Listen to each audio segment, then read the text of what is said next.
Once you have your Rotary Pro all set up on your Creality Falcon, you're ready to do your first tumbler. So I'm going to show you now how I did this full wrap. This is on a Stanley shaped tumbler, which is a 40 ounce. Now the reason I've chosen this one for the tutorial is because it's probably one of the sort of most daunting shapes with the tapered bottom.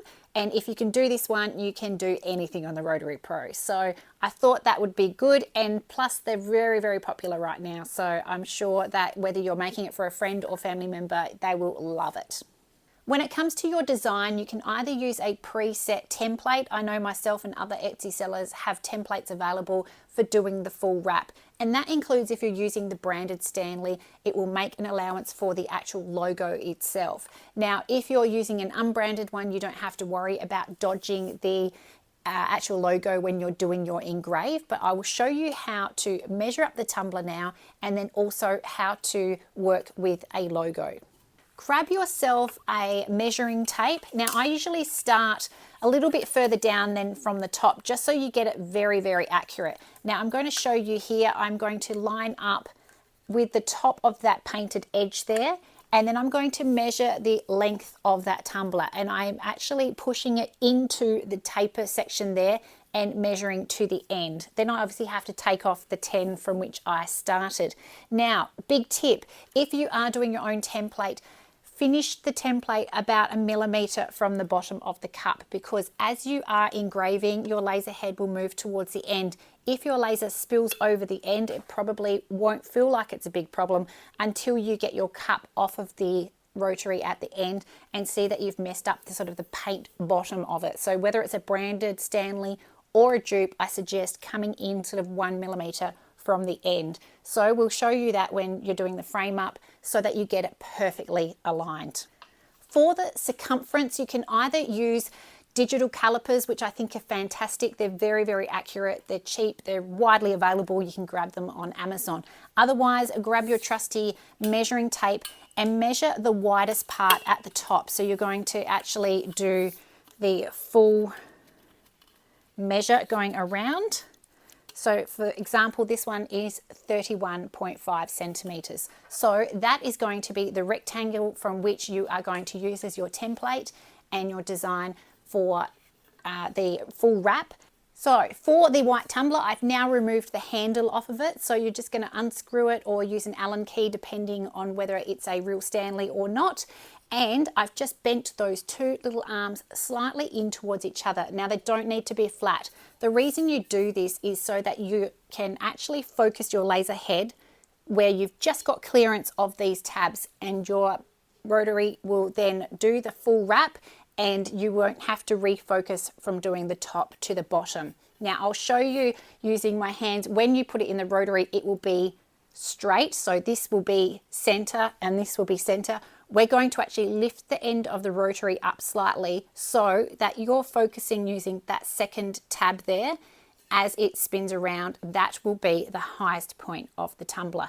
Now the reason that you do this is because your template is actually rectangle. You just ignore the fact that that is tapered, and because it is set on an angle like that within the machine, it will engrave perfectly using a rectangular template. So I know that sounds weird, but again, that's why I chose the Stanley to do for this tutorial, because if you can do this, you can do any cup. I use my template beginning and ending at the center of where the handle attaches to the tumbler, so that when you do an entire full wrap, the join will end up between the handles, which is the least obvious spot on the actual tumbler. So whether you're left or right-handed, if you're holding your tumbler, the design will look fabulous. Now, if you're using a professional template, it should match up very, very beautifully. But I'll show you how you can test that right now. To perfect your template and design, what you'll need is some foil from your kitchen and some either paper tape, or even blue painter's tape is fantastic because it's really easy to remove. So what you're going to do is wrap the tumbler in the foil. Now, it doesn't need to be perfect, but as flat as you can sort of get it to the actual tumbler. Now, the reason that you do this is the laser will not engrave through the foil. So you do want to make sure that you, I've done it a bit messily, cover up all of the painted area. Then you're going to cover it in either your paper tape or your blue painter's tape all over that foil. When you do your test run in the Rotary, you will have your perfect engrave on your cup without actually ruining the paintwork underneath. So that can be your trial run, and you can see that your design marries up, and also that you've got your focus correct and that you're happy with your design on the end product. Once you've done a test run, I would suggest doing it at like a higher speed and a lower power, because you're only burning that design into the paper. So if you're using paper tape, don't be afraid to use the speed that you might use if you were just using ordinary copy paper. Now for this one, I am actually going to use a chuck with the Rotary, but you don't need to, and I'm going to show you how to pop it into the Rotary now, align it, and let's get started to put a design on the tumbler.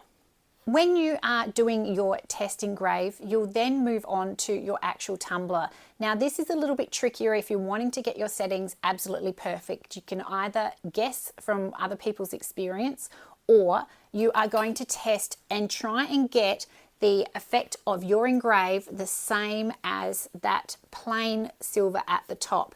Now some tumblers have gold underneath, others are very shiny, others are more matte.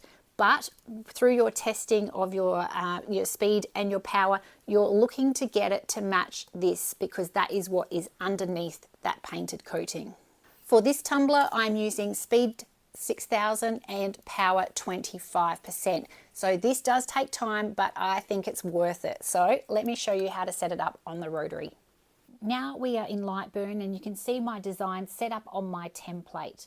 Over on the right hand side, you can see I've got two layers. The first is the line layer, which is showing the outside of the template. So once you've finished aligning your job, you need to turn that layer off, because the last thing you want to do is draw a line around the design that you're doing. So that's purely just for working out your alignment, and then you turn that layer off.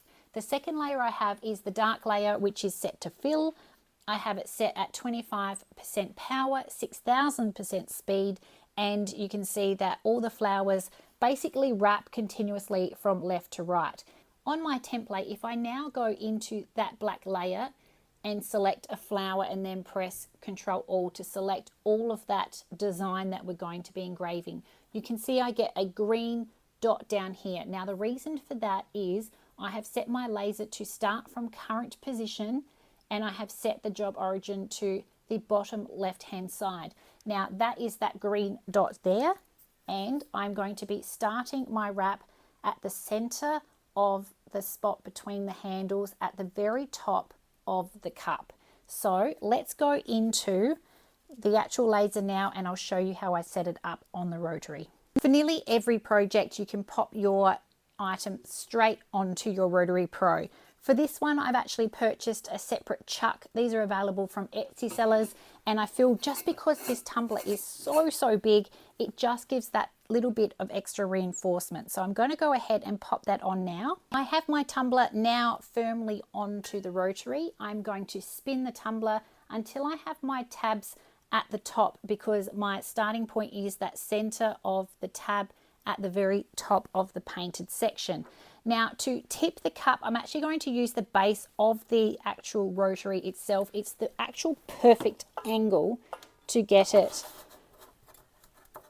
perfectly focused. So if you are using a chuck, or you are using a tumbler that is so long that the actual end of that Rotary does not fit, you can see it there. I'll just focus in there. You can see I've just popped it down to the right hand side underneath the base, and that is that perfect 3 to 5 degree lift that you need, so that that top part there, that second tab, is the highest point of our project. Now when focusing the laser head, I am going to be focusing, as I said, bringing that red dot to the top of the paintwork. The highest point of the tumbler is this now, so what I'm going to do is focus my laser as close as I can to that tab without it touching. So you want to make sure that it will not touch, whether it's the side, the front, because that is going to be spinning. You don't want to be hitting your laser head and doing any damage. So I'm going to check that now, and it's just touching ever so slightly. So I'm going to lift that now, and then I'm going to test it. So I'm going to test it by spinning it and making sure that no matter where that laser head is, that it is not going to touch that tab when it's doing its rotations. Now I've brought my laser head back to the top of the paint, so I believe that is where it will need to be for framing, but we're going to get that perfectly accurate using the framing tool now. And I'm going to remember to bring my laser head back to the 22 watt power mode.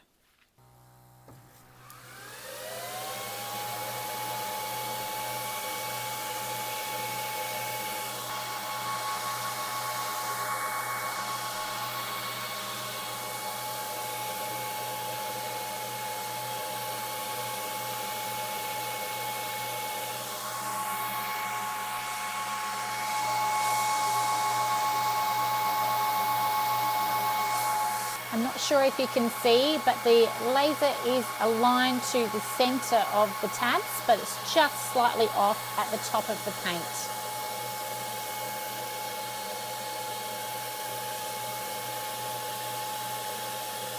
Perfect. Now that the noisy fan has stopped, my red dot for framing is perfectly aligned to the top of the paintwork, and it finishes just at the bottom of the cup so that we're not getting any mess of our design over the end of my cup. Now I have set up my rotary so I can still enclose the actual door of the laser, but keep in mind, because you have the drawer disabled, that you do need to put your safety glasses now that we're moving beyond framing and starting our job. I'm not going to film the whole engrave because it does take quite a while, but I'll show you snippets along the way.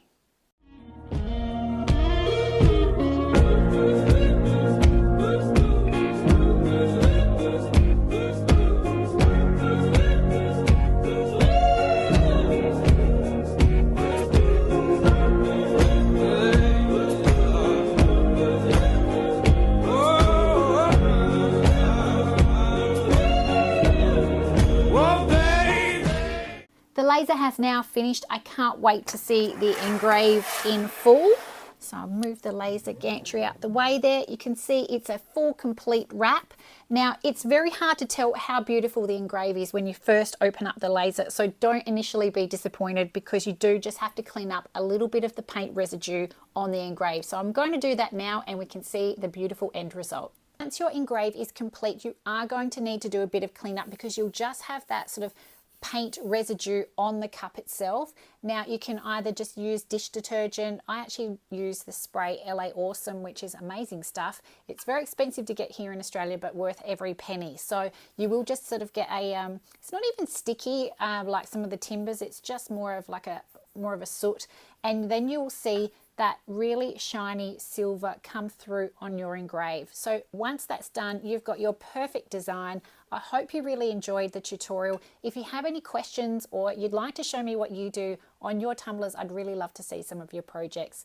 Thanks for watching today. Thank you to Creality Falcon for sponsoring the tutorial. I'm Heidi, I'm the Crafty Socialite on social media. So keep in touch, and until next time, I'll see you then.